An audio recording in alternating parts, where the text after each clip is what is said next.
I'm a sports physiologist, rower, rugby coach, PE teacher, and I'm here to do a small review on the Waterrower. This one is an ash model, comes in about €1,300. As you can see, it's got a tank here, normal things for a rowing machine. We're going to have a look at things in detail in a moment. So, let's get going. The straps.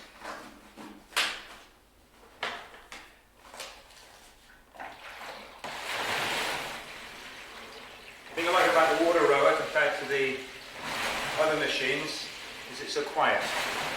So if you're in a flat like this one, all you can hear is the swishing of the tank.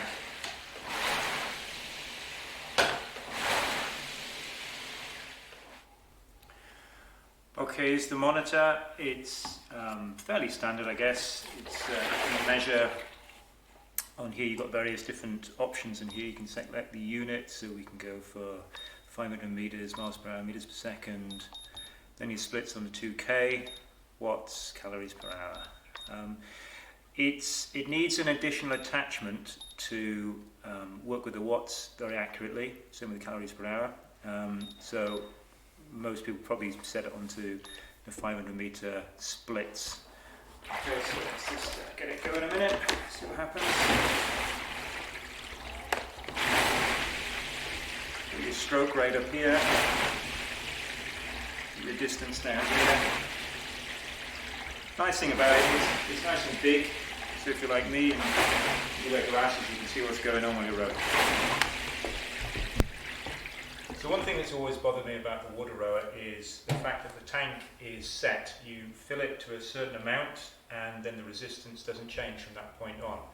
So if you've got one big strong person in the family who needs more resistance, and then somebody who's not so strong and needs less resistance, then you're not going to change it as much as you can with the something like the Concept 2, which has baffles with an adjustment.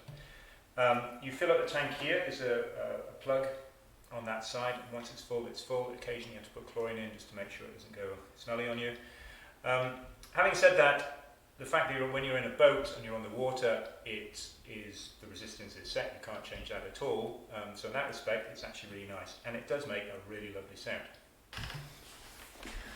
So foot straps, fairly standard. They've got the liftable heels, plastic. You can adjust them up and down according to your foot size. Drop them down a bit for me, so I've got rather large feet, about 4 each. Okay, the strap is kind of joined at the back there, which can be a little bit awkward to get going. But then you just pull them up tight and you're away.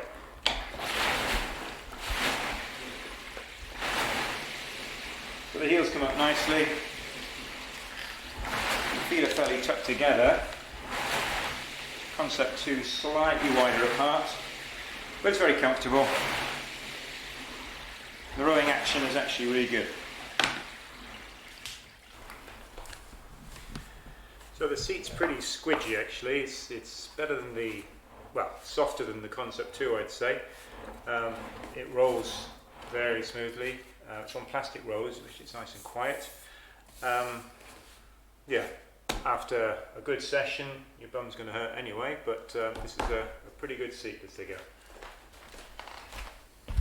So these models come with an attachment for a heart rate monitor, which just sits underneath the machine, and it will pick up any uncoded heart rate monitor which you wear on your chest, and that connects to the computer so you can see your heart rate while you're going. So one really cool feature of the Waterrower is the Softboat comes. You can just plug into the computer monitor, and as you're rowing, you've got this little icon at the bottom. Oh, I seem to have stopped. Trying to catch up. Here we go. And you can actually compete with people online as you're rowing. Okay, so the rowing machine, aesthetically wonderful. It's this one's made of ash. You can come in oak, various other woods as well.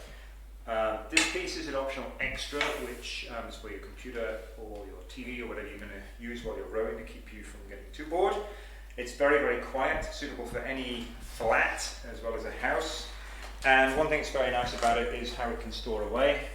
You just lift it up at the back, then it's got some wheels down here, and it's fairly easy just to wheel around.